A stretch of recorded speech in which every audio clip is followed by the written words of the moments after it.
This is all I've ever known. Is that even Possible for me? I don't want to miss anything. I don't need that. I don't want to acknowledge my pain. Fine. I don't want to get poked with needles. I don't want that. There's nothing wrong. I'm fine. I'm fine. I'm fine. I'm fine. I'm fine. I'm fine. I'm fine. fine.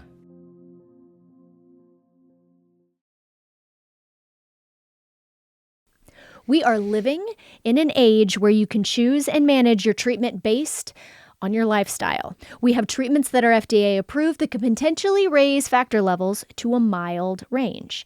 And this poses the question, what do clotting factor levels mean to me? And what if, after experiencing this new age of hemophilia treatment, life as a mild is not necessarily something that I want? Let's talk with my co-host and my good friend Patrick Lynch about just that. Now, I do want to acknowledge that being in a position to consider a change in treatment is something of a privilege, considering access issues faced by people with hemophilia all around the world and considering that the overwhelming majority of rare diseases don't have any treatment options at all. Patrick, welcome back to I'm Fine. Thank you so much for having me. You know, I thought my buddy Luke was supposed to be taking over this segment, give me a little bit of a break from the hot seat. I don't know where Luke, come back. It's very hot and I would like a break. We love a PJL hot seat. It's so fun. Okay, so we're going to test your old man brain here. Oh, God. Put yourself like 5 years ago, back in the day. Pre-pandemic. Pre-pandemic. Wow, BC before COVID. Oh my gosh. What a gentle time. When you heard about these new treatments that were coming down the pipe for hemophilia that could raise factor levels to a mild range, what was your thinking at the time? What excited you? Well, it's an interesting question because I think if I go back 5 years and, you know, at that time we've got longer lasting half-life factor product recently out, but for A's, not that much longer lasting. There are gene therapy clinical trials moving along, and we're all hopeful and standing by and waiting. We're hearing about hemostatic rebalancing agents like fitusiran and manipulating the clotting cascade in these completely different ways than we're used to ever having to think about. But emicizumab, what's now known as Hemlibra, this bispecific monoclonal antibody, that was the big thing 5 years ago that we were all, with or without inhibitors, waiting with bated breath for phase 3 clinical trial readouts and eventually the FDA approval. But I do not remember the idea of identifying as now I get to be a mild. Interesting. I think that evolved over time. I think that evolved as first Hemlibra and eventually gene therapy, at least for hemophilia A, kind of saw where things netted out. Right. And then the messaging became, oh, it's like life with mild hemophilia.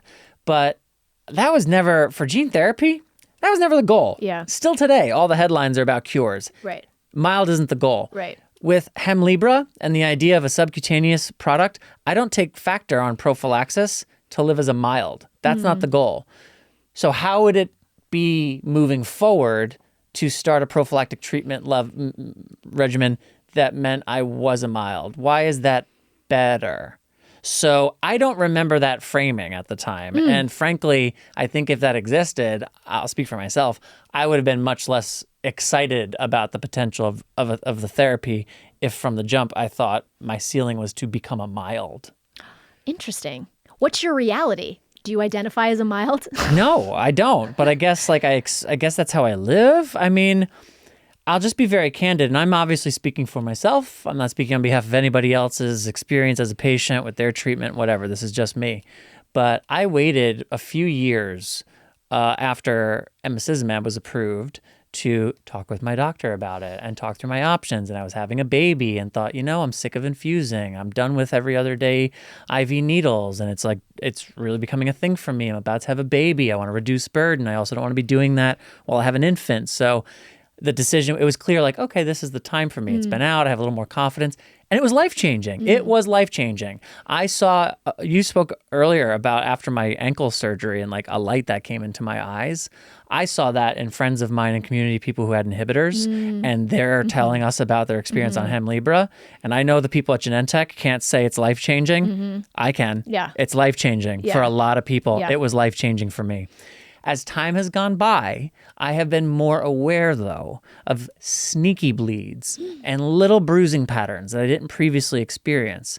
I'm a little bit older, I'm heavier, I'm still trying to be active, and all of that is leading to more instances of bleeds. I'm using Factor more often than I was in the first couple of years when I was on Hemlibra. So my reality, I guess, is that I am more of a mild now. But what I'm finding is that isn't satisfying for me. And I'm trying to figure out what do I do to correct for that. Some of it is on me in self-care, a better self-care practice, better diet, better exercise plan, better sleep, more hydration. All of that will help. But part of it, I think, is also the therapy. And so I'm once again talking to my doctor. So what's your reaction to this statement?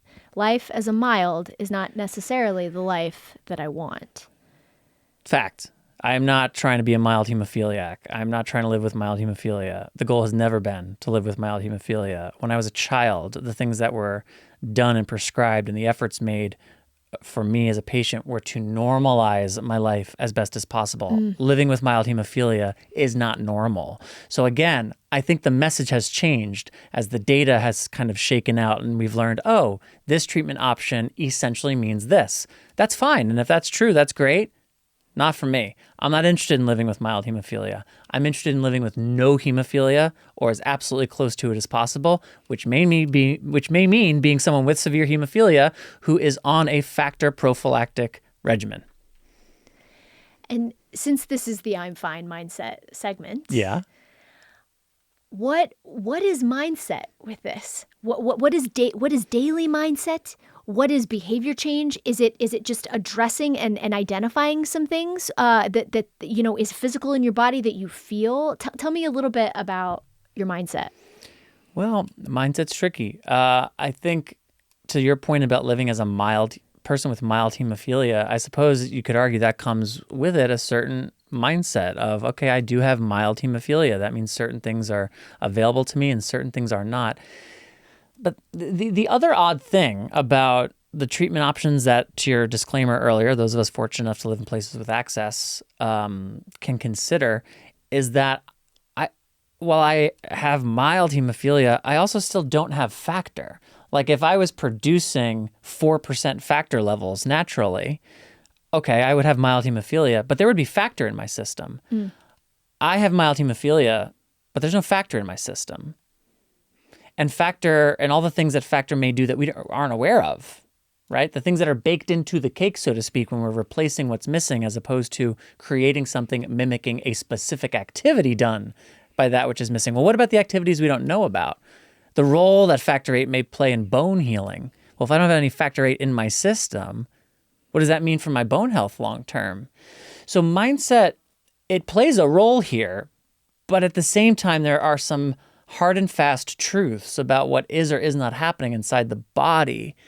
And I think for me, I'm at the point where that's what I want to dig into more. I think I can get my mindset where I need it for, okay, this is my dosing regimen. This is the kind of product I take. This is why I take it. But I need to understand what's happening inside of my body to make sure that my mindset and whatever decision I'm ultimately making is as fully informed as possible. And for me, that's the piece right now to dig into is like, what's actually going on inside my body? And I don't have as much clarity as I want, not today. Amy, to go back to one of the inspirations to make a change, to start talking to my doctor and then make a change from a factor replacement product to emicizumab Hemlibra was the emotional toll that intravenous infusions on a regular basis were finally taking on me after 35 plus years of putting a needle into my vein every other day, every third day, sometimes every day. I was done with that. So I have to remember too, as I'm in this stage of considering what it truly means to, be a mild on emicizumab, that making the switch to that other product does mean more frequent administration and a version of administration that is less pleasant than subcutaneous. I mean, I will say it was odd at first to be like, wait, I just jammed this into my belly and I can kind of be imprecise and it's fine. It's a very weird thing to get used to. But it's far easier than sticking my veins with those needles. So there is some reality check to come. There is some emotional mindset gearing up for, hey, if you want to make this switch, there are now even longer lasting factor products available, less frequent infusions needed. That's appealing to me. But I do have to remember that it got to a point that I was like emotionally burned out from intravenous factor administration. So if I'm going to be making a step in that direction, I think it's just important to keep in mind what was going on last time I was there with frequency. As we wrap up our segment for today, we're left with thought-provoking questions about the significance of clotting factor levels and the impact of modern treatments on our lives. Thank you, as always, Patrick, for sharing your journey with us. And our listeners, remember that your voice matters. Your story matters, and together we'll navigate the complexities of life with hemophilia. So stay safe and stay strong and keep advocating for the care that you deserve. We'll see you next month on I'm Fine.